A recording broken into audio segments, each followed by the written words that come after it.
तो यहाँ पे हम लोग डिस्कस करेंगे मेथड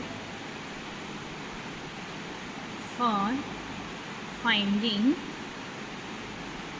CF, या जिसको हम कहते हैं कॉम्प्लीमेंट्री फंक्शन। ठीक है, तो कॉम्प्लीमेंट्री फंक्शन हम कब निकालते हैं? जब भी हमारे पास जो भी इक्वेशन रहता है, suppose d²y/dx² plus p(dy)/dx plus qy is equals to 0, यानी RHS में 0 अगर रहेगा तो ऐसा इक्वेशन हमारा होमोजीनियस इक्वेशन कहलाता है।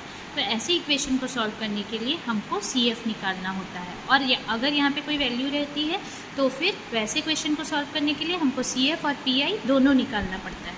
ठीक है, तो यहाँ पे सबसे पहले हमको RHS अगर 0 नहीं है तो हम 0 बना सकते हैं, इस तरीके से इज इक्वल्स टू 0 लिख देंगे, और वहाँ पे हम कंसिडर करेंगे, मान लीजिए y is equals to c1e⁻mx, ये CF है इस पर्टिकुलर इक्वेशन का। तो इस इक्वेशन में सब्स्टिट्यूट करेंगे अगर y dy/dx और d²y/dx² की वैल्यू, तो हमारे को जो इक्वेशन मिलेगा वो होगा c1e⁻mx m² plus pm plus q is equals to 0। तो ये जो इक्वेशन मिला ये कहलाएगा हमारा ऑक्सिलरी इक्वेशन। ये क्या कहलाएगा? Auxiliary equation. ठीक है, अब यहाँ पे हमको चेक करना है रूट्स, इनके रूट्स कैसे हैं। तो पहला केस जो है केस 1 हो जाएगा आपका रूट्स रियल और डिफरेंट। अगर रियल हैं और डिफरेंट है, m1 m2 दो अलग अलग रूट्स हैं मान लीजिए, तो फिर हमारे पास सोल्यूशन होगा y is equals to c1e⁻m1x plus c2e⁻m2x।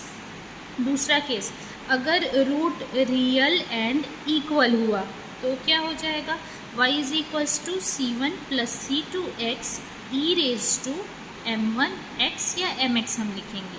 तीसरा केस है आपका, अगर रूट आपके कैसे रहेंगे? इमेजिनरी रहेंगे, तो फिर आपका जो सोल्यूशन है वो होगा, अगर रूट मान लीजिए alpha plus minus I beta के फॉर्म पे है तो सोल्यूशन होगा y is equals to e⁻⁴x a cos beta x plus b sin beta x, इस तरीके से।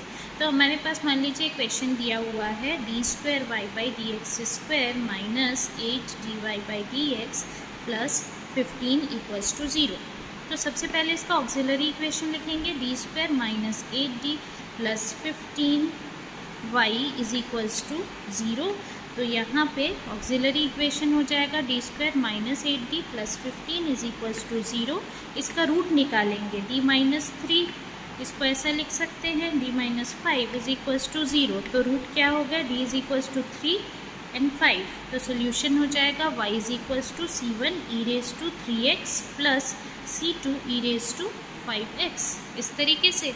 दूसरा केस देख लेते हैं हम। दूसरे केस में रूट्स अगर इक्वल हैं तो क्या होंगे? जैसे क्वेश्चन है d²y/dx² minus 6dy/dx plus 9y is equals to 0। तो